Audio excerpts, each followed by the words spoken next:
The Gundersen Medical Foundation Steppin' Out in Pink Walk is tomorrow, and the latest numbers show 1 in 8 women will be diagnosed with breast cancer. Really, it's a staggering number when you think about it, and one that a local family has felt firsthand. Their story in this week's In Search Of report.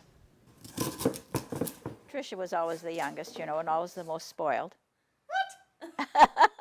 The phrase, like mother, like daughter, I'm just about done with this. has never been more true than with Tricia Demeen and her mother, Dee Powers. She went to Viterbo College.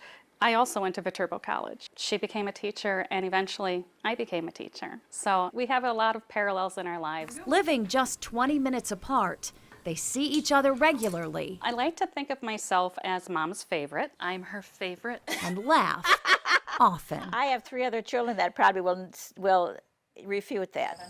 It's easy to see the love they have for one another. Mom has been just the perfect mother because she is so kind and loving and wonderful. And if you asked her, she would say, oh no.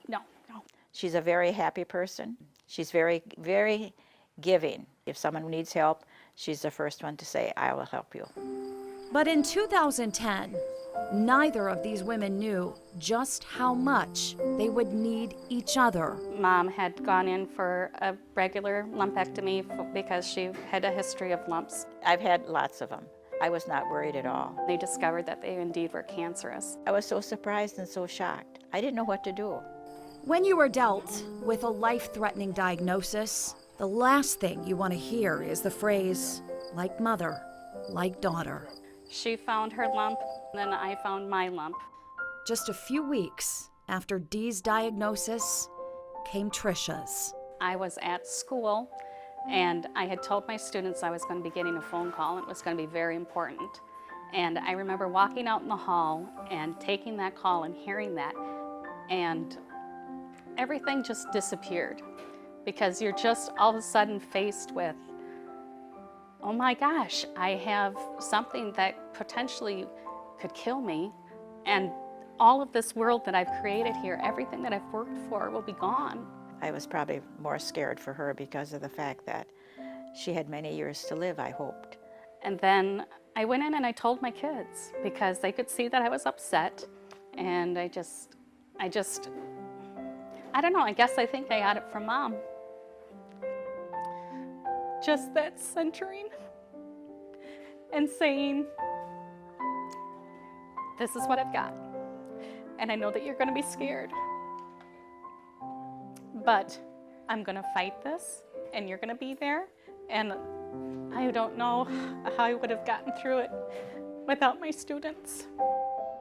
Over the next few months, this mother-daughter duo fought their individual battles together.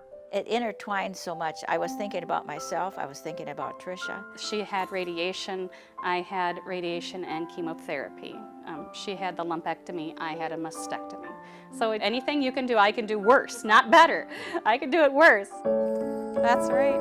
Dee was the first to hear the words cancer-free, and thankfully, once again, like mother, like daughter. We went through it together, and so I know that I'll cherish that. This Saturday, Dee and Tricia will kick off the Gundersen Medical Foundation's 9th annual Steppin' Out in Pink Walk as the honorary co-chairs. Well, I'm expecting Tricia to tell me what to do. Because that's what happens. They walk for themselves, for each other, and for the countless people who will have to walk the same road they already have. Every journey starts with the first step. Sometimes that first step is the hardest, but it's worthwhile. You just have to keep going. Learn to take life not quite so seriously. Have fun along the way. It's a good ride. It's been a very great honor and a humbling honor to be asked to be the chairs. I'm so glad that Mom and I are doing it together because I can't imagine it any other way.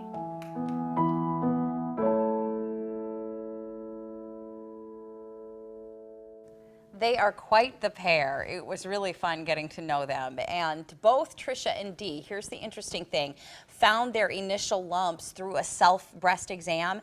And they really when I was in the interview, they said, you know, we want to encourage people to be your own advocate for your own health. To check yourself monthly, to make sure if you're of age to have your mammograms, and how important it was in not only their diagnosis, but in catching it early and being able to now say that they're cancer-free.